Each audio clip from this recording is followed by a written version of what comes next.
What if you could learn from physical product entrepreneurs that have risen up from the trenches to dominating their market by creating successful physical product brands? Well, this podcast is hosted by me, Julio Campbell, and it's about breaking the mold to becoming a smarter, savvier, and better product entrepreneur. You discover how to take physical products from concept through launch and to scaling up from physical product entrepreneurs who've taken their revolutionary ideas to 1 million, 10 million, and 50 million plus in revenue businesses. You'll also join me on my journey to build $1 million physical product brand business in a year, where we both will learn about crowdfunding, selling to retail chains, launching through marketplaces like Amazon, strategic partnerships, publicity, celebrity endorsements, and selling direct to consumers. So if you're creating or building a brand in the consumer packaged goods space, in fashion and apparel, business products, or any physical product niche, listen in because we have you covered. Join the fast track to physical product business success. This is the Physical Product Business Podcast. I'm Julio Campbell. Let's get rolling. This episode is brought to you by Klaviyo. It is a game-changing email automation tool specifically built for scaling e-commerce businesses.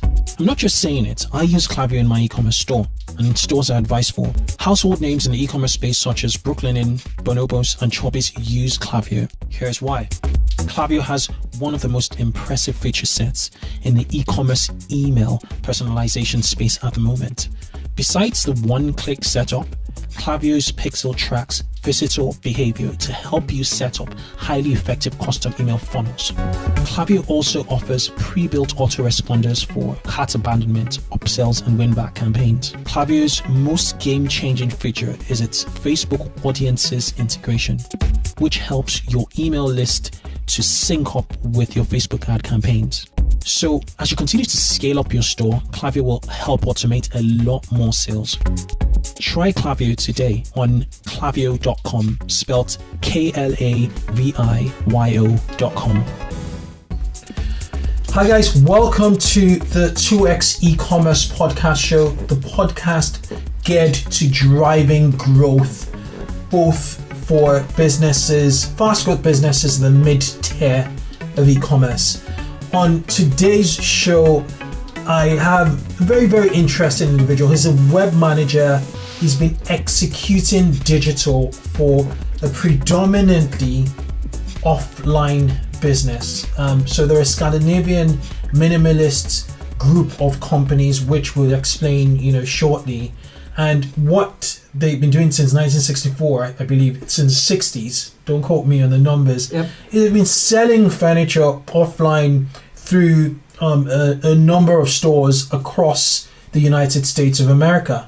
And come February of 2017, they launched online. And now, according to what Julio, who I'm going to be introducing, said, online is going to be the number. If online were a store, online would be the number one store across the board. So basically, digital is killing retail. Let's face it. But it's a very interesting story because they are uniquely blending digital with offline and making sure it's more or less an OmniChannel experience. And making digital very incentivized for salespeople in the local stores. I'm not going to reveal too much, but without further ado, I would like to welcome Julio Giannotti to the show. Welcome, Julio.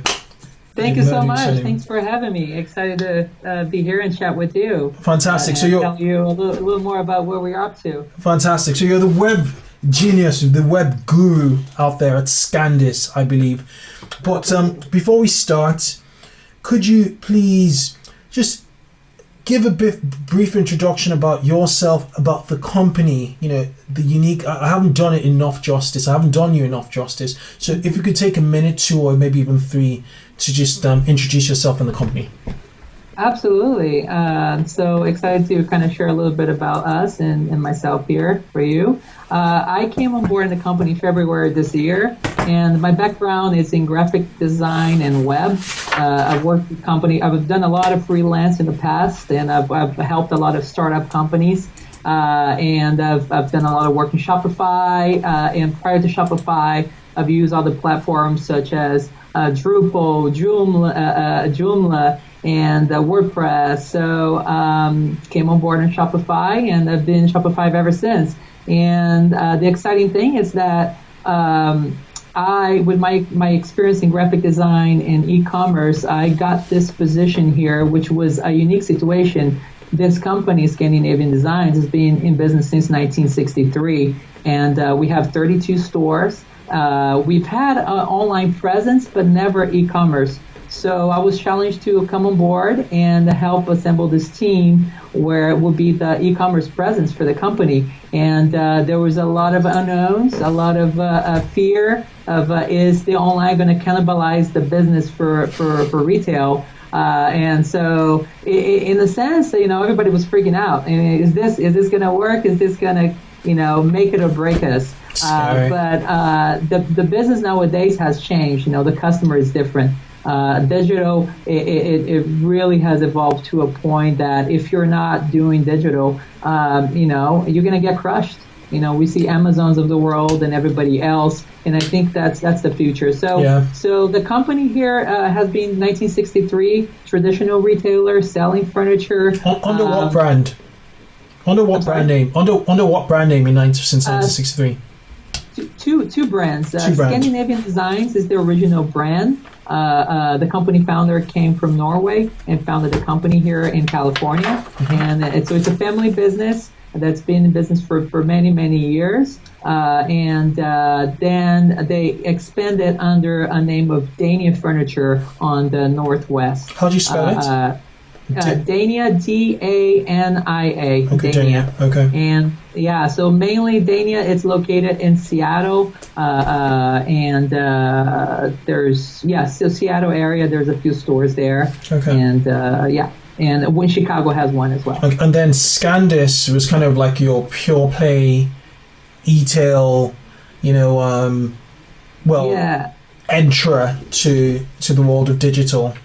Yeah, so let me tell you what happened there. So once we started here and we took a look at analytics of the existing sites, which is the two existing brands, we saw that once we just turned that on, it was going to be high volume orders because the sites has been established and for many years. So the domains have a lot of authority. Were they transactional? Sorry. It wasn't transactional, but so we did analysis in terms of a projection of conversion with a very low conversion and taking consideration the traffic of the sites. So we knew that once we turned it on, we're going to be getting a lot of transactions right off the bat. So we knew that we were not prepared for that. Because we launched here at SCANDIS with virtually 3 employees for the e-commerce team. Yeah. And, there was a VP of e-commerce, myself, I came on board as a web producer, and then we had a web merchandiser.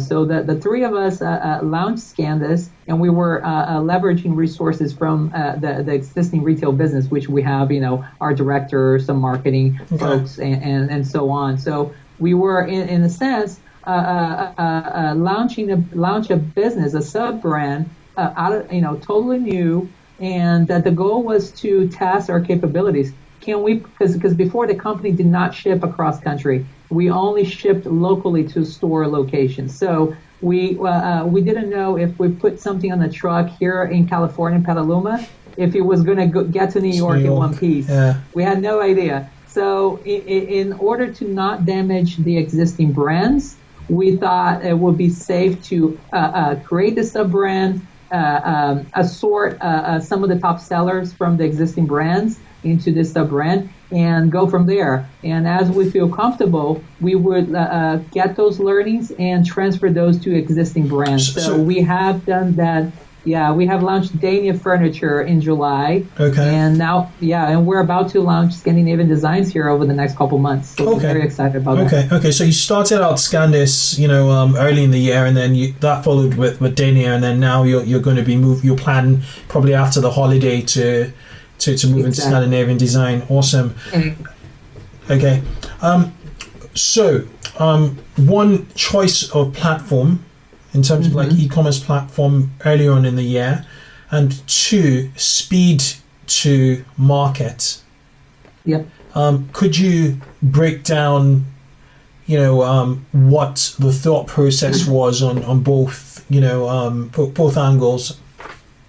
Yeah, so when I applied actually for this job, I had a bunch of previous experience. I worked for one of the companies owned by Gap, and I had some strong graphic design background. But some of the qualifications I had was Shopify, and it happened to be the platform of choice that the company was going for, and I was super happy because I have worked with Shopify, I understand Shopify, and I trust it. This is Shopify or Shopify Plus?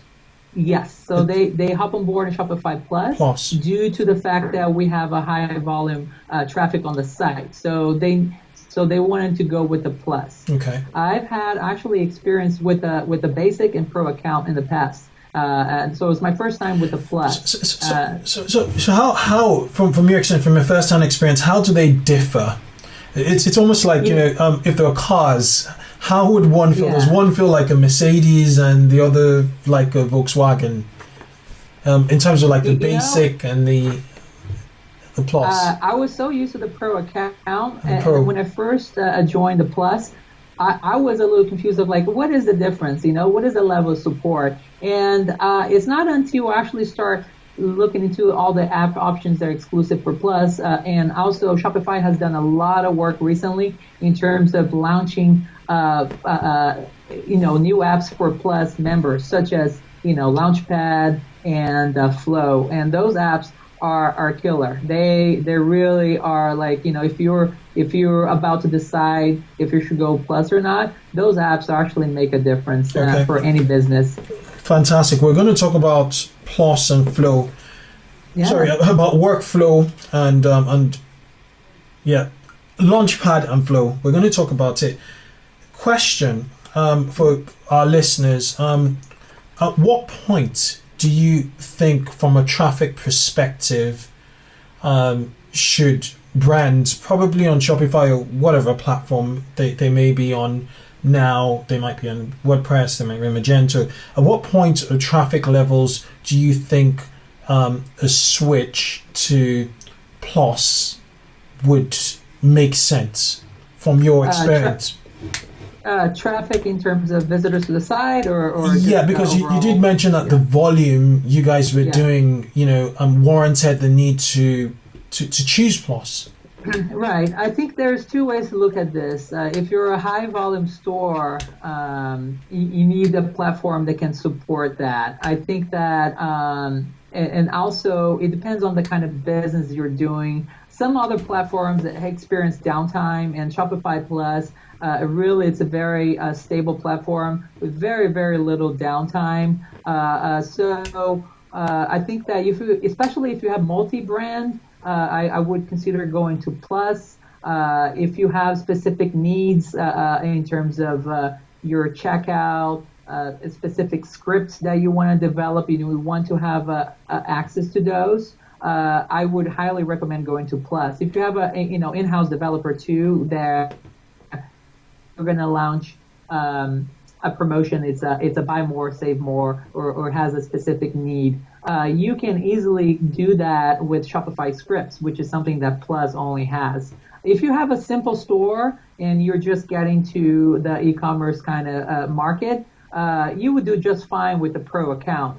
If you're serious and your business is really taking off, that's when you really need to kind of move on into a bigger player. And Plus, I think it's up there with everybody else, if not the best one in the market, especially with the community and the apps that are available. To be honest with you, we would not be able to scale our business as fast as we did if it was not for a platform like Shopify Plus. Because with virtually three employees and 1,500 SKUs on the site, there's no way to manage all those unless you have some apps that help you, some sort of automation, and that's what Flow and Launchpad can provide for your team. Okay, let's rewind back to February. Decision has been made for the SCANDIS brand initially to launch. Yeah. How long did it take you guys to go to market? Did you work with any third-party web agencies to get you going, or was it your team of 3 that executed it from start to finish? That was our team. We never really worked with an outsourced company for any of these efforts. Some of the experience that I had from working in startups, I've done a lot of Google Analytics. I've done a lot of social media marketing.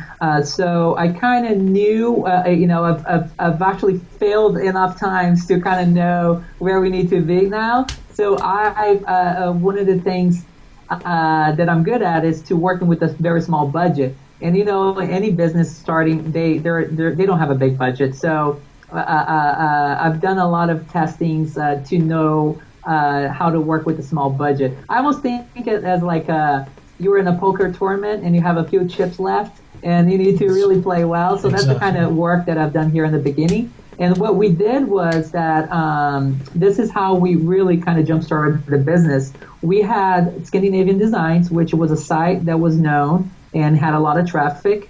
And we knew that we had a lot of people on those sites, a lot of traffic on those sites from outside the states that we don't have stores. For instance, New York. So we never had stores in New York.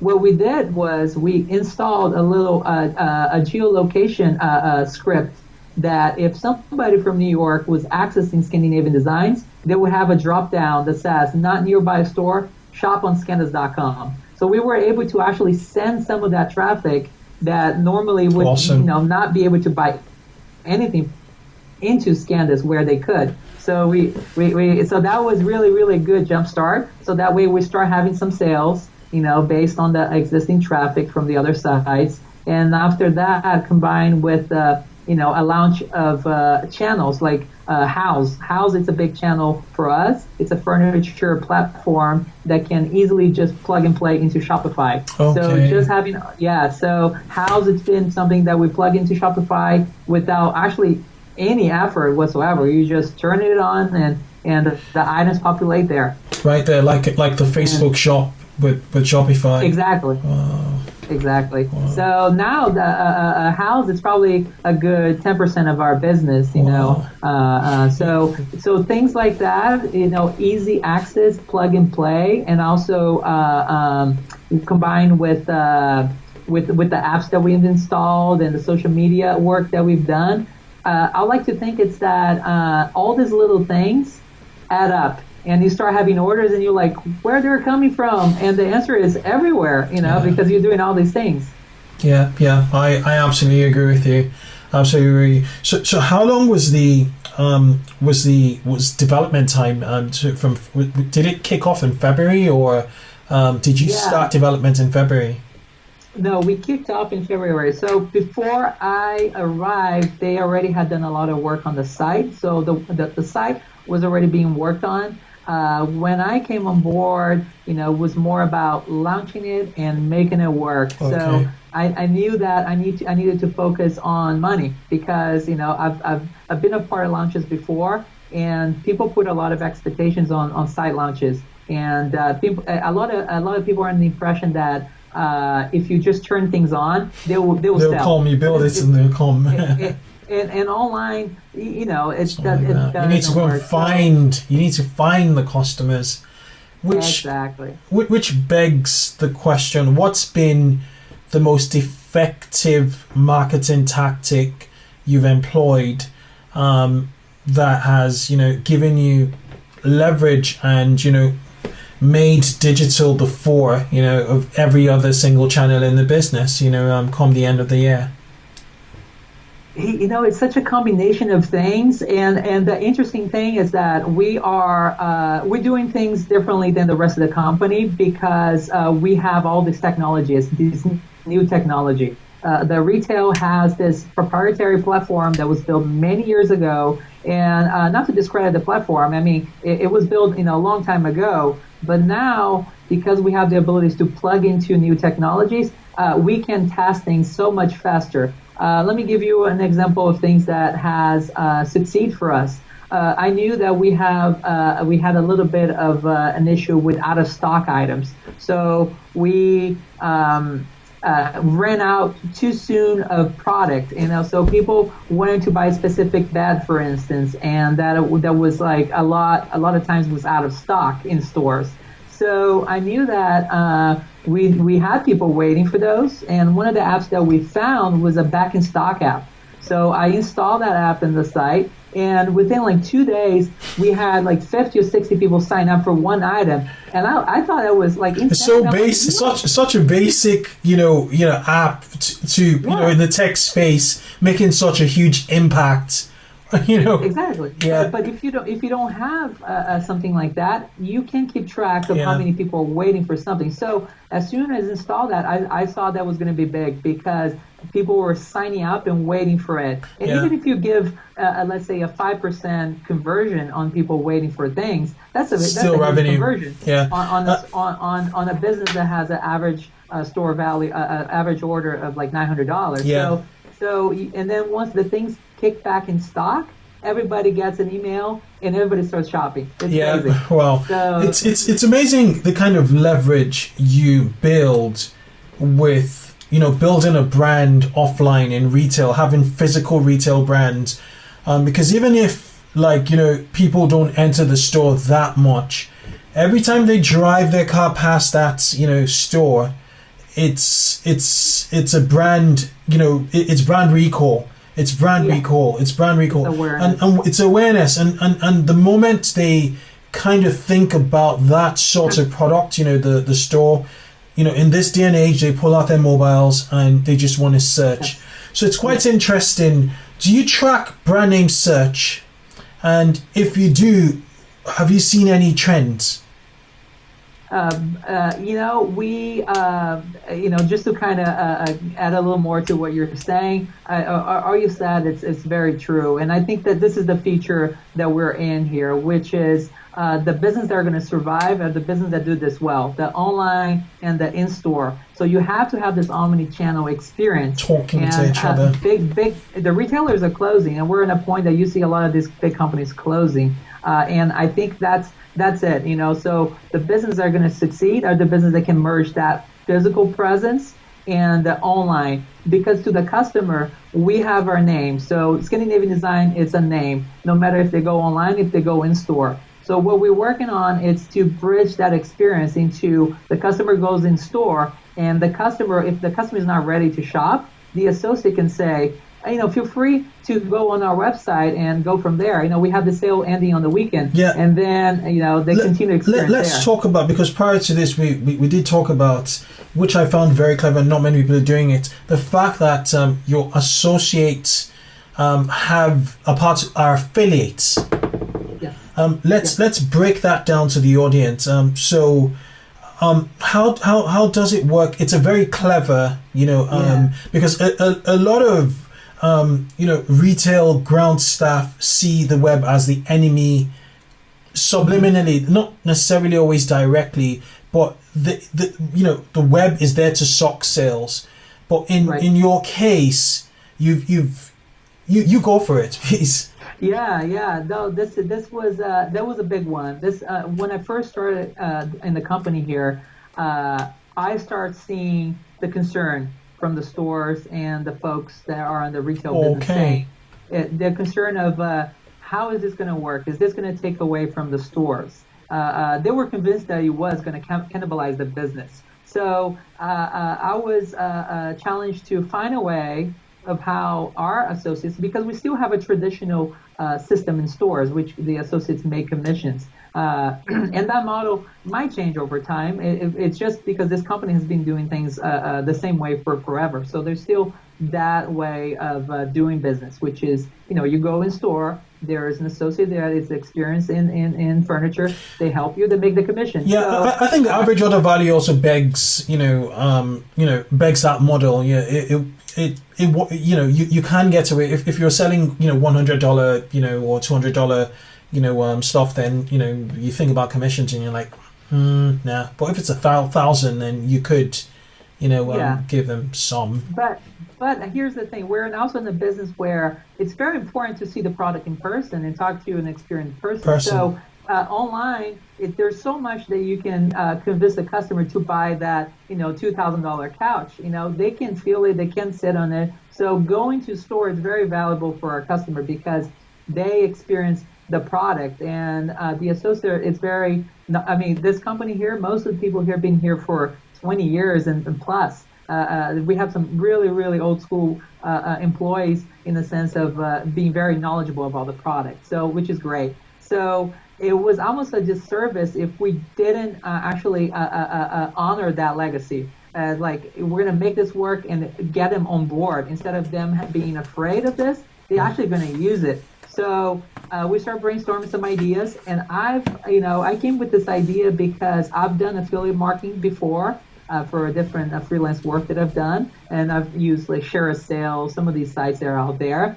And I thought, okay, what if the associates are actually affiliates, where they would have like a coupon code or a link they could give it to the customer. That way, they will capture the commission. So we came with this idea, and I looked on the App Store, and we came across an app called Reversion. Reversion, yeah. I installed that app, and I'm like, all right, this is it. This is awesome. So I tested. So I asked the company owner if we could launch this test, and I worked with the head of stores to launch a test in one store. And we chose Cupertino because whoever to be a beta tester than Cupertino. We have a store in Cupertino. Okay. So, wow. Now, okay. All right. Alpha headquarters is not too bad. Yeah. So Cupertino and San Mateo, there's another store there too, which is Silicon Valley. Okay. So like, Silicon Valley might get this. All right. Yeah. True. So I installed the app. I tested, and I put together a deck of how this was going to work, and I created a little program where I was going to go in store and train them, and that's what I did. So we went there, we explained what we were doing and how this was going to make money for them. They were all like super like scared at first because I was explaining. They were like, what are you talking about? And I said, no, you're going to use the website to make additional sales. So for instance, the store, and the way I explained it was that you're going to have 3 ways to capture a commission. You're going to have a coupon code that you can offer to your customers for a discount. You can capture their email, which we already did for newsletters, or you're going to send the customer your link. As you exchange emails, you can send them a personalized link that's going to capture the commission. So based on these 3 ways, you guys are going to come with creative ways to input that in your sales pitch. For example, your customers here might have second homes. We don't ship there on via store, but on the website we do. So why don't you go into your list of customers and figure out which ones might have a second home, and you can say, hey, would you like this shipped to Arizona or New York? We can do that now. And here's the unbelievable part. Within like the first month, we had $10,000 orders, $12,000 orders. People were furnishing their home in a different state from these associates. So it went from something that they could not do before. When customers walk into the store and said, do you ship in a different state? The answer was no. Well, no, we don't. And that was it. So now all these no's became yes, and now they also, here's another thing that I explained to them. The store has store hours. The online, it's open 24/7. 24/7, yeah. So if you have a customer here shopping and they're not ready to make a purchase and the sale is ending, you can say, no worries, feel free to go home. Here's my card. Here's the coupon. Feel free to shop from home. And granted, what happened was too, it's the biggest days for us are the last day of promotions, so very late, and the people are shopping like 11 p.m. yeah. So they don't miss out last minute, guys. Okay, right. So with regards to the reversion, if I pronounce that right, how long did it take to implement? And obviously there was a huge take up on the pilots. How long did it take to implement It was very easy, very quick. Virtually there was no modifications to existing setup. Okay. It was more of me putting a training guide together and how I was going to train the stores. Because I went on, after I put this training together, we tested for like 3 months. And then I went on to like work trips, training store by store by store. I ended up training 200 employees how to use this, and they're all signed up and selling now. Wow. So, yeah. Okay, so would you say affiliate marketing is your biggest marketing channel at the moment? It accounts for 15% of the business right now, of the e-commerce business. Yeah. So here's the interesting part, 15 to 20%, depends on the month. Something that was actually potentially going to cannibalize the business became actually one of the biggest profit center. That's amazing. Okay, what about other marketing channels? What are you guys doing on social? Are you doing like paid acquisition on social? What are you doing on search? Are you doing content marketing? What does your marketing what does your marketing strategy look like online? We're doing AdWords, shopping campaigns. That is a big one for us. Obviously, the 1,500 SKUs. So it's good. SKUs. The way I approached this was that once we turned the website on, I started doing a lot of SEO work, and I started learning a lot about SEO. I had some experience, but not too deep into it. I started doing a lot of SEO research. I signed up with a site called moz.com. Yeah. So that's a big one. And I started improving the SEO throughout the site. And what I started doing was that I published all items into Google Shopping Campaign as a way of, we don't know now what's going to stick or not, what's going to sell.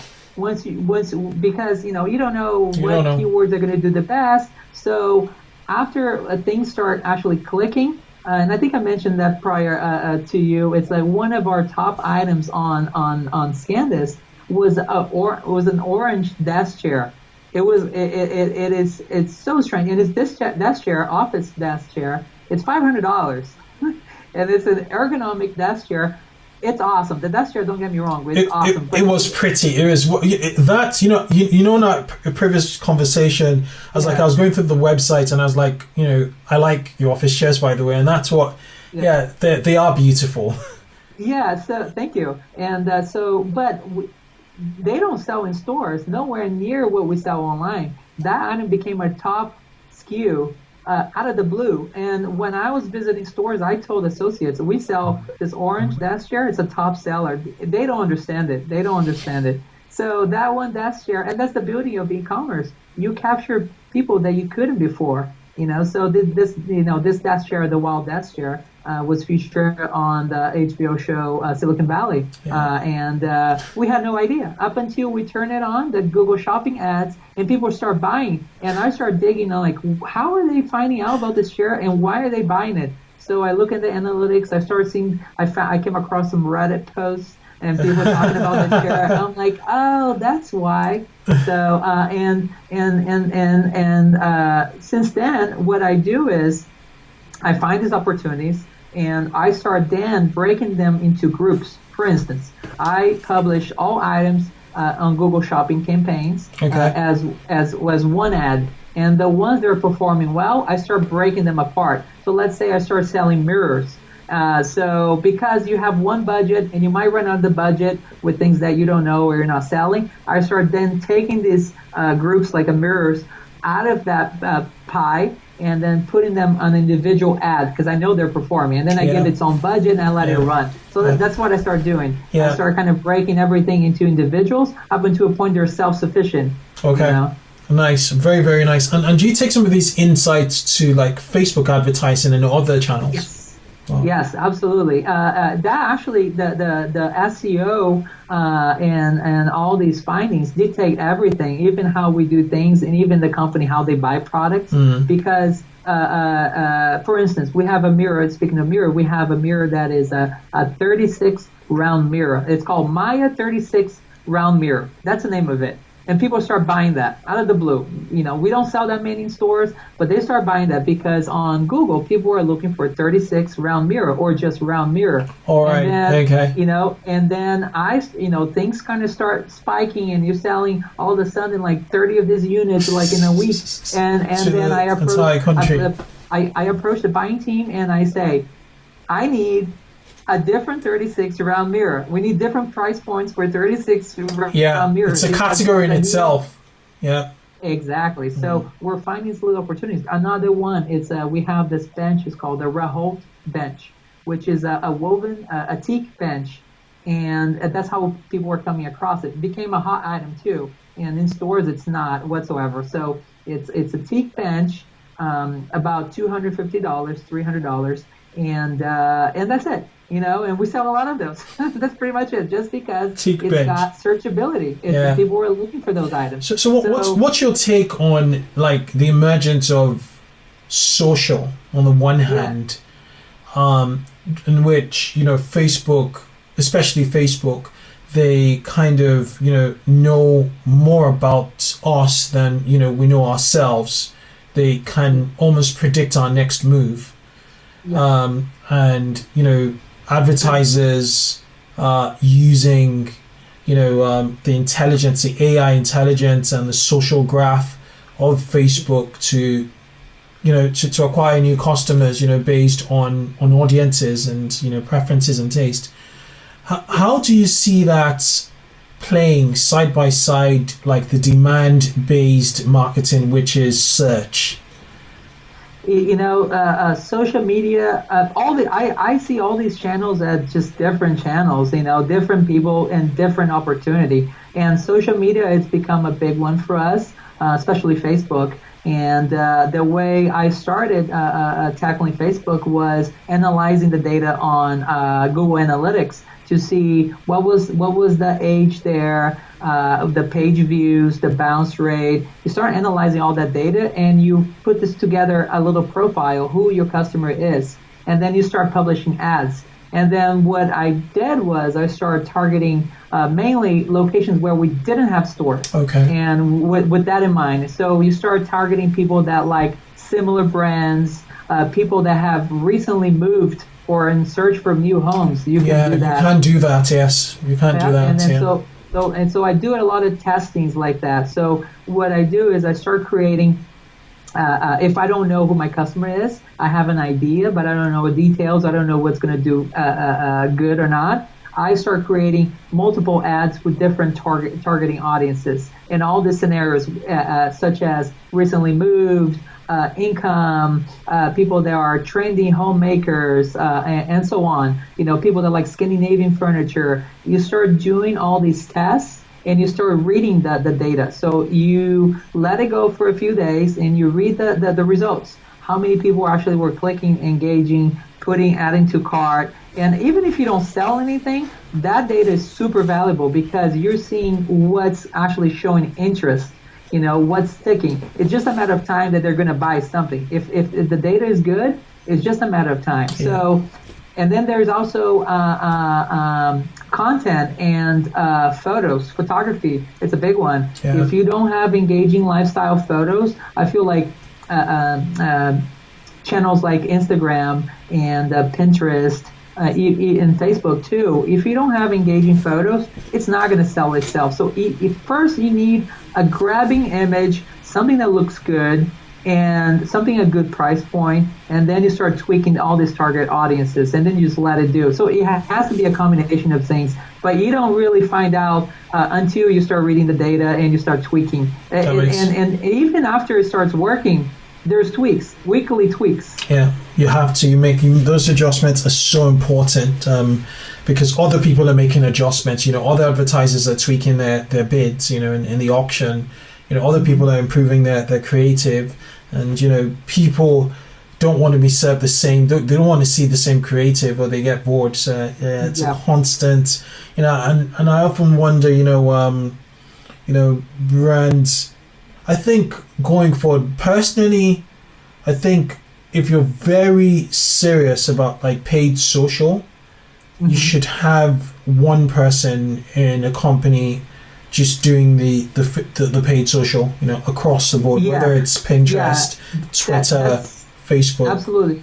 That's one thing that, answering a previous question, I don't think I touched point on this. It's that you're talking about content, and that's something that it's really overdue for us here. We need to get on that. We have just leveraged existing content that we had. Because we were retail only, we didn't have a need to create a blog or create content, and now it's really come in need. So we have somebody that we just hired recently that is supporting the marketing team, and she's in charge more of the social media. So she's creating some content for us. Okay. So, but and the next on the to-do list for us, it's our blog presence. I mean, you guys have done a terrific job. Given that you just launched in February, and I've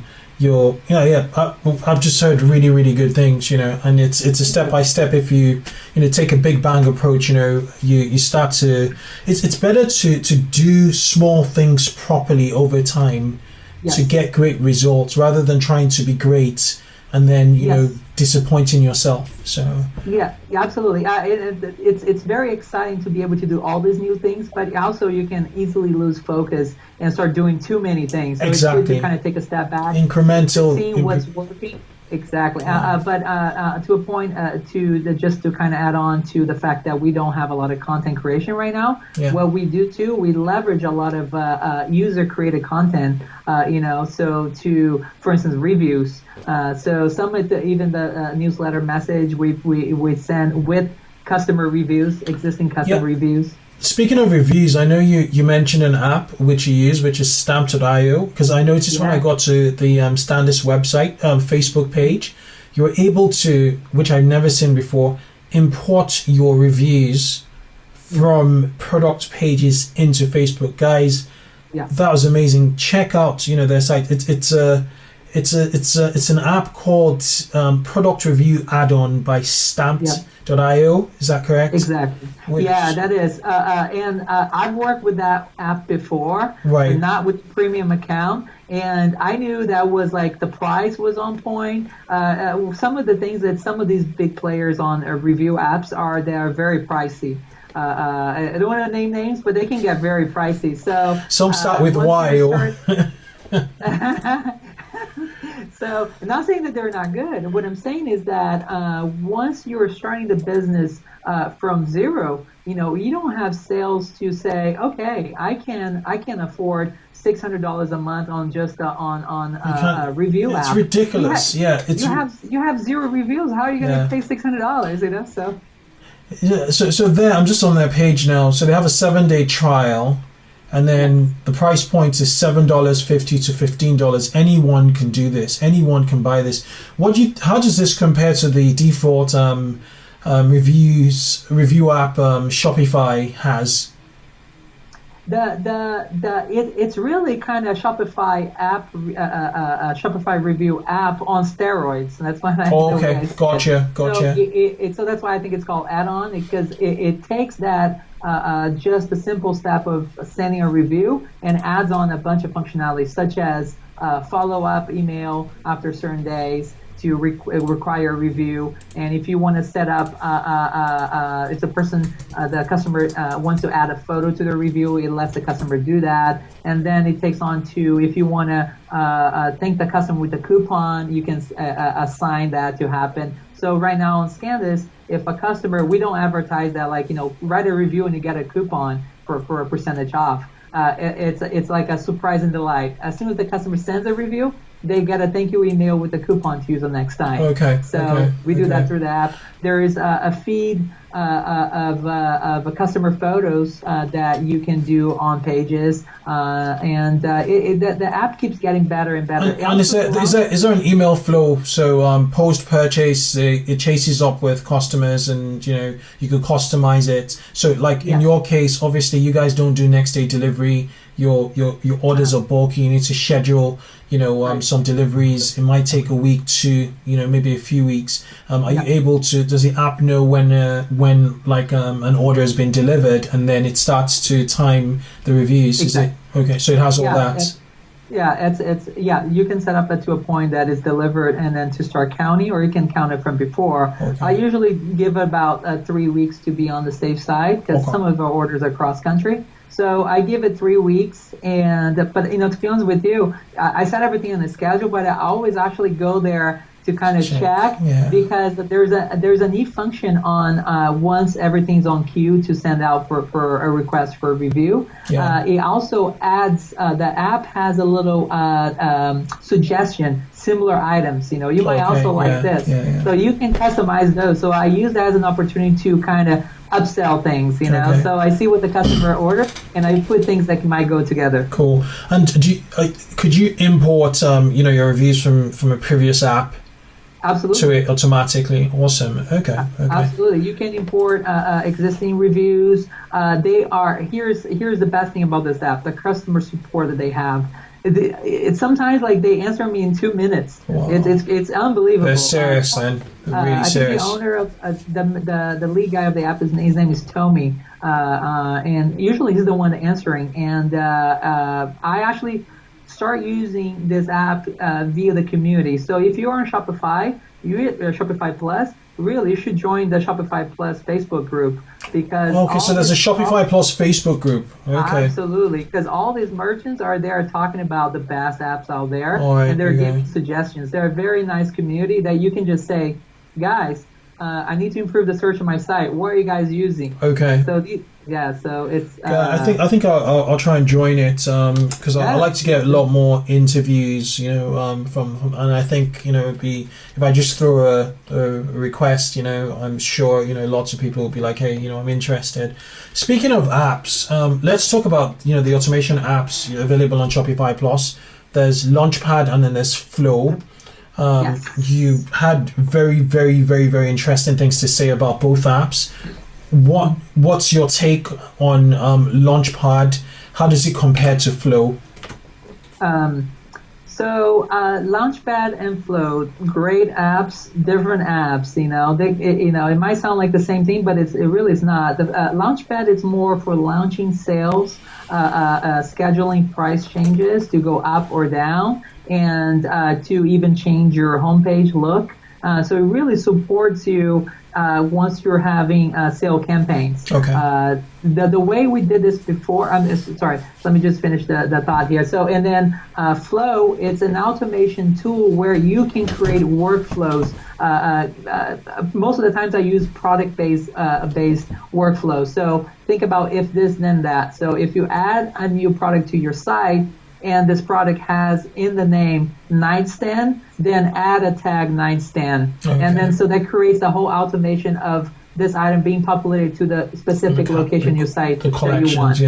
Yeah. So now to kind of give you an idea how the workflow was before these apps came on board, this is how it works. So we have 1,500 items in stores and on the site. Once we're going to launch a campaign, we had to stay awake late night to update price on Shopify, item by item, price changes, and launching a new homepage. You uploading the assets. So you had to do that, or early in the morning. You had to get super early. For promotions, right? Yeah, so you have to line up to go up. So that's how we did it. And then once these apps came on board, we now work in advance. We schedule the price changes. Let's say it's 20% off a bedroom. So you can easily just go in there. I want everything in the collection bedroom to be 20% off from this day to this day. And I want this homepage to be published. You can just do that. You go home and you wake up and it's there. Nice. It works. Nice. And it works. So the other thing is a Flow. So one good example to give you is that we have a lot of tags and a lot of different scenarios why we use tags. One of the scenarios is a discontinue item. Okay. So we have a lot of items that are discontinued. We're not going to reorder those. We add a tag, discontinue. So once it runs to 0, they should really be not on the site anymore, because I don't want anybody to sign up for a back in stock or anything like that. That it needs to be gone. The way we did that before was that we had to daily or whenever we could, do a search via tag, discontinue, see if it has zero inventory, unpublish it. Right. And here's another thing. Sometimes we might have an item that's discontinued that a unit can show up, either a return or something like that. So then we had to do the same search. If that had a tag discontinue and it was unpublished, you had to republish. Right. So what we have been able to do now with Flow is that we set up a whole workflow. If it has a tag discontinue, inventory goes to 0, unpublish it. Okay. So we never had, since we turned this on, we never had to do that. And then here's another flow. If then has a tag discontinue, a unit comes back, it becomes positive, it publishes back on. So now you don't have that gap of time of the item not being online and not selling it. It's like a mini helper for like inventory and general store task.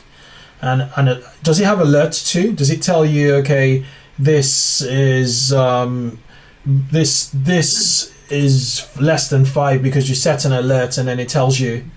Absolutely, you can set that. So you can set an email. So marketing department can, let's say you have an item that you're planning on investing marketing dollars, but if it starts running lean, you want to turn those marketing dollars off. You want to turn that ad off. Gotcha. What you do is if it goes below a certain threshold, send somebody, the person appointed, an email.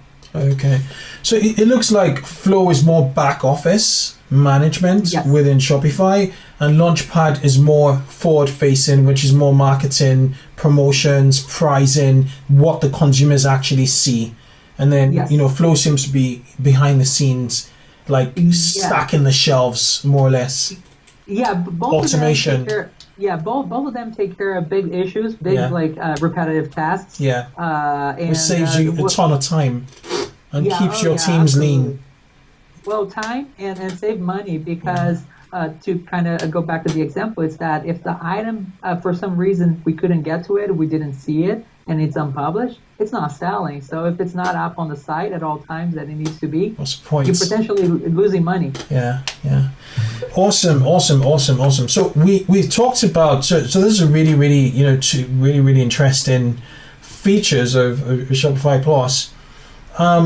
You made reversion. You made some recommendations for apps reversion, and then you also talked about the stamp.io product reviews add-on. Do you have any other, just one more killer app that you just must recommend to listeners?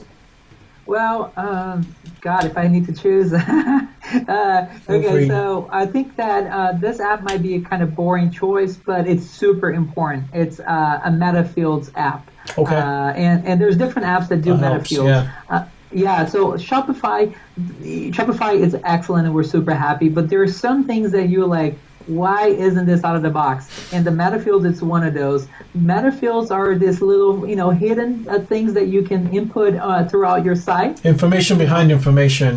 Exactly. And it's super awesome. We use it so much for everything. For instance, if you have a product page that you want to add extra information, shipping information, you do that everything via MetaField. So you need a solid MetaFields app that you can actually expand your capabilities on the site, and that becomes really powerful when you crack the whole MetaField, just the whole MetaField thing on Shopify. Okay, awesome. So the MetaField app. Okay, all right, cool. Yeah, and these are $10. Can I suggest one more? Sure. Go for it. So MetaField app, we use this MetaField app. It's just called MetaFields. It's called MetaFields. Okay. This is about $10 a month, something like that. Super cheap. We have a very unique shipping structure where it's not standard. So in Shopify, it's there's nothing out of the box for you to deal with complex shipping. Shopify only handles simple shipping. If you use FedEx, if you're just pipe it in, right?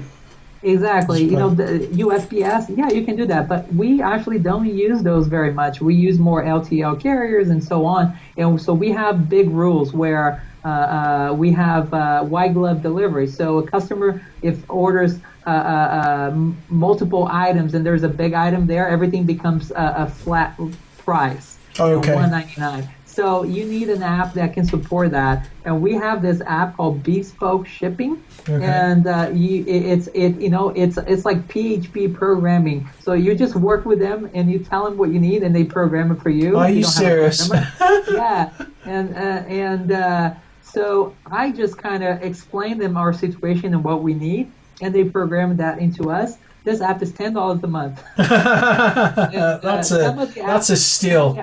Yeah, some of the apps out there that do complex shipping are like $100. Okay. And this app is $10. So we just, whenever there's changes, they have been able to do specific, like for instance, if an item has a tag FedEx medium, it gives a certain calculation. If it has a tag free shipping, it gives another calculation. So you can get creative and you can tell them approaching any scenario, they will make it work for you. Fascinating. Really, really good stuff. I'm going to check out Bespoke Shipping.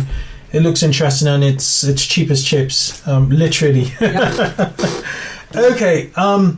Before I let you go, because we probably have spent an hour now, what single piece of advice would you give our listeners looking to scale up?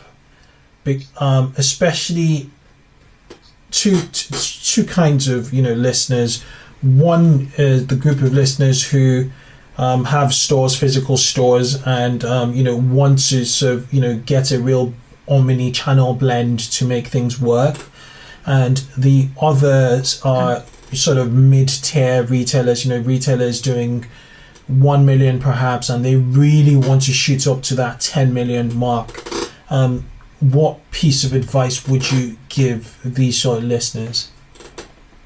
Well, I think that the biggest piece of advice that has really helped us here, I would say the automation tools. Focus on cutting off this boring process or repetitive tasks with automation tools such as Flow and Launchpad. And there's other apps out there too that also do those apps. The entire apps.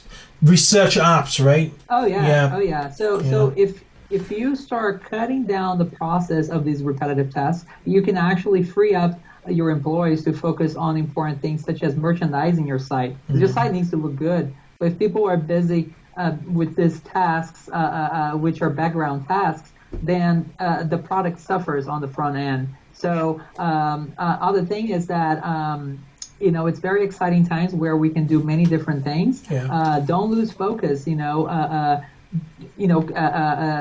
innovation. Come up with new ideas. Be involved with the beta testings. Test new apps. Test new things. But don't sacrifice the focus in terms of the things that are working for you. Expand those too, because if you start. The one thing that we do here a lot too, it's because people now have because we have Flow, we have all these things. People come with ideas every day, but what I ask is to put a dollar sign on these ideas. How many dollar symbols does this idea have? Because if it doesn't have enough dollar symbols, we're going to focus on the things that have dollar symbols right now. Yeah. And this is we use Trello. I don't know if you used Trello in the past. I do, yeah. Yes, so we don't discard any of the ideas. We put all the ideas on Trello, and we put them in the backlog, and then we start moving them according to importance and all that. But, innovate, use automation, but stay focused. Don't overwhelm people with too many things. Also, before I let you go again, what are your three must-have indispensable tools for running, your running the show there, and running your team, running your marketing? Just three. You just mentioned Trello. Does Trello make the cut? Trello makes the cut, absolutely. It doesn't have to be Trello. Some people use Slack. Some people use Smartsheets. Any of these work group tools where you have collaboration, that is key, because I'm going to be honest, email is so one-dimensional way of communication where things get lost. So you need a tool like Trello for you to not let things fall through the cracks. So if you want a team, and also here's another thing, people keep giving you things to do. But if you say, just look at the Trello board, they will be like, oh, wow, they have a lot going on. Yeah, true. So it's a good way to manage both ends, not missing things and working together, communicating, streamlining the communication, and working more efficiently. Any other two tools? Yeah, two tools, boy. Moz. I would use Moz. There's SEO Quake, I think it's called too.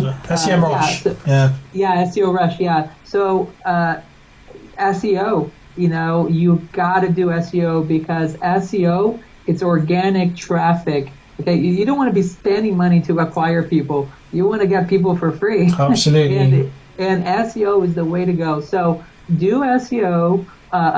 Focus on optimizing your page. Do that in-house too if you have the staff.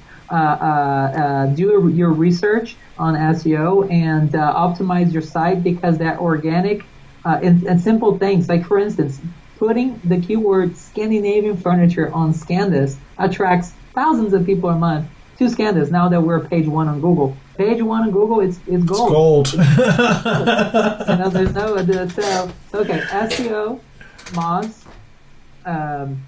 and then another tool to get people. Okay, that's a hard one. Anything you used this morning? I would say Flow is the top one for us. Okay, nice. It has really cut down the process here. So I would put Flow there on the things that really has helped our business here. Awesome. Thank you so much for coming to the show, sharing your growth success story, Julio. Thank you. And wish you the very best. It just looks like sky's the limit for you guys. And thank you so much. Awesome. Cheers. Thank you. Have a good one. Okay, bye. Bye-bye.